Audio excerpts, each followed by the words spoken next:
Hi everyone, welcome back to the Geopolitical Risk Index channel.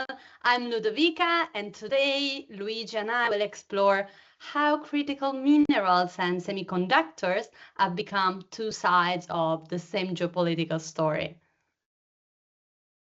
So you recently wrote an article about rare earth minerals. So in this article, you argue that China's dominance in critical minerals is not simply resource advantage, but a form of structural power embedded in the supply chain. So why do you think this dependency is so strategically dangerous for the West? Okay, thank you for the question. It's a risk because China controls almost 90% of global rare earth refining, and refining is the real strategic choke point. It's the stage where minerals acquire value and become usable inputs for advanced industries. And this is not a simple resource issue.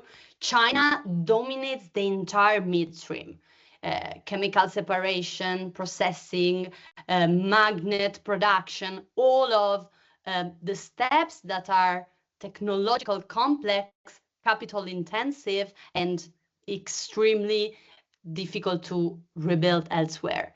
And this advantage extends beyond rare earths. China's built an integrated ecosystem that goes from overseas mining investments to processing at home and all the way to battery components and gigafactories.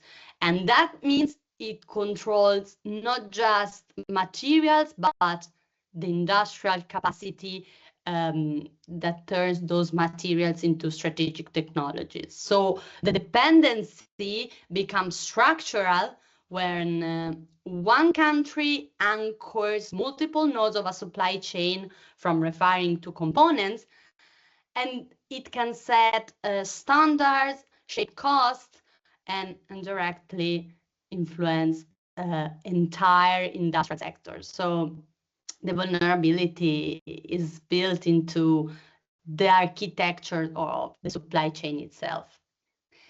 And this brings me to your field, Luigi, because minerals and chips are closely linked. So let me ask you, do you see a similar form of strategic dependence in the semiconductor industry as well? So thank you very much for your question. I think that in fact, these two industries are very closely linked. And in the Nexperia case, which I explored, we noticed that this justification for the nationalization given by the Dutch Minister of Economic Affairs is given by a form of ownership dependence. So what is that? That's the justification is given by the fact that assembly and testing facilities of Nexperia, they were in China. So what happened is that chip production formulas from plants Nexperia had in Europe, such as in close to Eindhoven, Manchester, which is not part of the European Union, but they also had a plant there, Hamburg. Those formulas were being allegedly shared with Wing Sky, which is short for long for WWS, which is a Chinese company owned also by the CEO of Nexperia.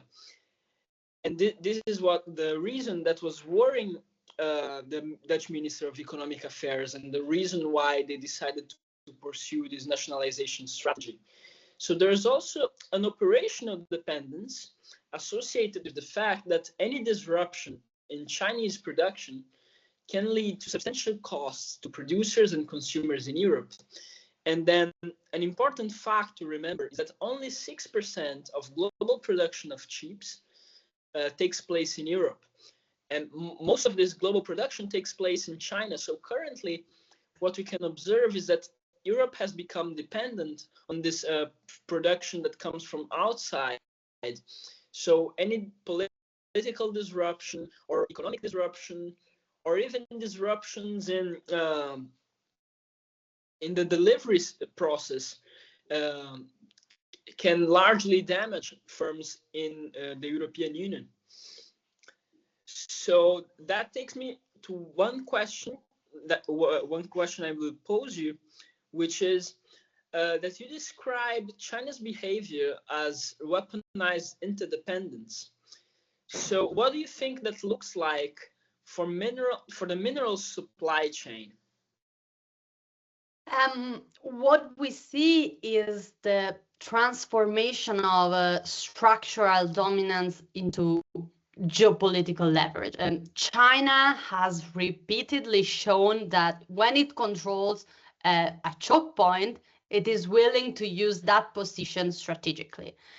The first major example was in 2010 when Beijing suspended the rare earths export to Japan during the Senkaku Island dispute. So that episode fundamental control of the midstream can become an instrument of statecraft.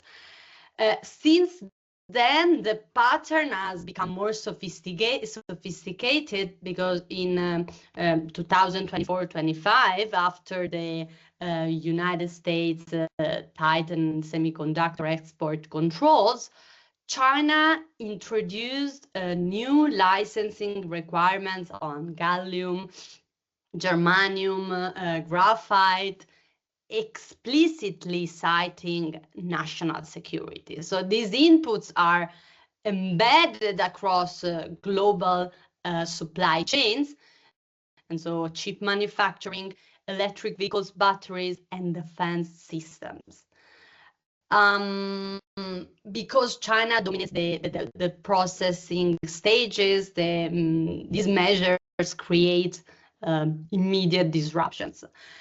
And this is what analysts describe as weaponized interdependence. So using asymmetric supply chain control to send political signals or impose costs on rivals. But I would like to add, the dynamic is not one-sided. Overusing this control can accelerate diversification abroad, as we see with the US Inflation Reduction Act, Japan's critical mineral strategy, and Europe's critical raw materials act. So Beijing must constantly balance coercive signaling with the need to remain a reliable supplier for its own economic interests. And that's why I'm curious about the European side. And I would like to pose you, in the minerals where this takes the form of export controls. And in the semiconductor world, it seems to take the form of corporate acquisitions and opaque transfers of technology or production capacity. And in the Nexperia case, the Netherlands feared exactly that. So do you see this as Europe trying to build its own doctrine of independence management? Yeah, surely. And I think that in the last 5 years, there are some signs that are strongly pointing towards the direction. And we see this also enshrined in terms of legal norms. So mainly EU regulation number 2152, which allows direct investment. And there's a piece of data that I find really interesting, which is that in 2024, notifications across member states have gone up by 73%, according to FDI intelligence. So these are member states that notify the European Union about foreign direct investments that they believe are damaging the economic security of their countries. As this was also the case of that we see with Nexperia, and it's the case for many other companies as well. And also under the competition policy, which is led by Teresa Ribera. Those who are from Spain may know her because she was also the vice prime minister of Pedro Sanchez. And what Teresa Ribera is bringing in is a very more interventionist approach towards competition policy. And the number of investigations of state-backed foreign firms under the Foreign Subsidies Regulation is increasing. And we've seen recent cases against BYD, CRC. So the Commission is being way more active in recent years and also investigating these foreign firms operating in the European Union. And of course, we also see trade policy becoming more defensive. So in economic terms, what we see, for example, are tariffs on Chinese electric cars, which are currently at 45%. This was an issue that divided very much the Council of the European Union. But by a few votes, the Council has decided to implement those tariffs. So regarding this, I will say, approach towards strategic autonomy, this makes me question you regarding the future supply chains, because you highlight in the article that China's dominance, it also creates vulnerabilities, dependence of Western demand, overcapacity. So how do you think all of this shapes the future of global supply chains and of those rare earths that are becoming increasingly more necessary? Very good question. Thank you. What it means for the future is that China's dominance, while extremely concentrated, also creates structural vulnerabilities. A near monopoly, a quasi-monopoly, gives Beijing leverage, but it also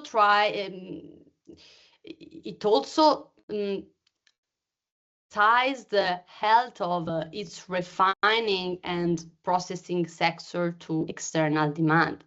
So from Western electric vehicle producers to defense industries. And so if China applies too much pressure, it accelerates exactly what it wants to avoid: diversification.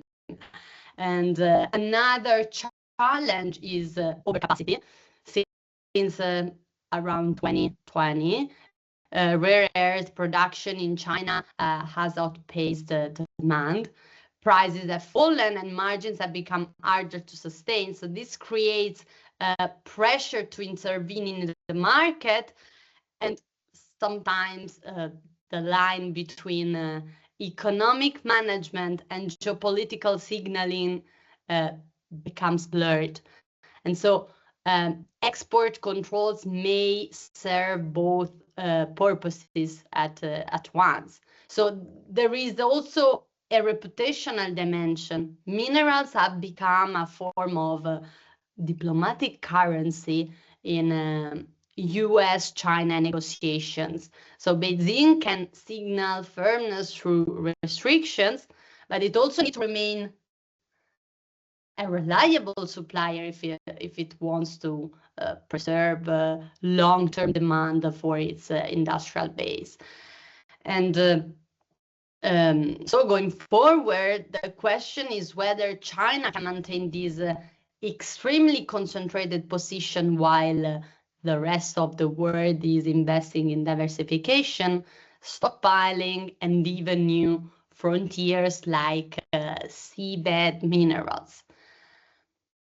The system is still highly asymmetric, but the pressures acting on it are increasing. And so I have a big question also for you, Luigi. If supply chains themselves are becoming geopolitical arenas, can Europe craft an industrial strategy that protects critical technologies like in the next period intervention without triggering further fragmentation, or are we inevitably moving toward a world where every region tries to internalize every stage of its supply chain. Yeah, I think Europe can craft an industrial strategy that protects those critical technologies. So what we've seen this year was two very good reports, the Letta report and the Draghi report, which focus on what Europe should focus on to increase its competitiveness in future years.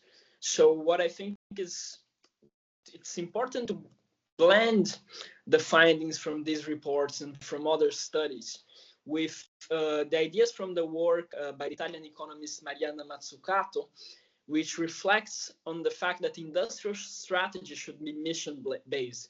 So what would that mean?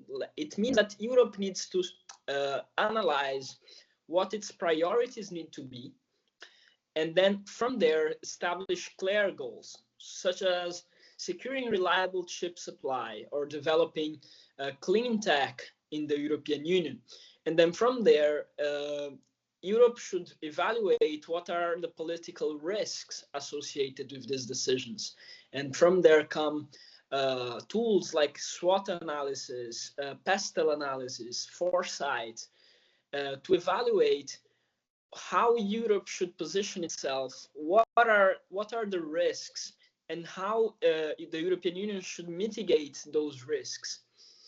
And then if Europe adopts these ideals, I think it's possible to protect critical technologies. But then we also have to consider that the green transition may also require China, because especially when we consider rare earths, we have to think about the fact that it's not only about production capacity, but also about geography, the ability to extract minerals in one place or the other. So we still need China. So perhaps what Europe will need to aim is for some sort of open strategic autonomy. And that's probably the industrial strategy that Europe is going to have to aim for. But still, this is a very complex question and has many nuances. So it's difficult to give a very straight answer to your question. So, but thank you very much. You did, yes. Thank you to you, yes. Thank you also for watching, I would say.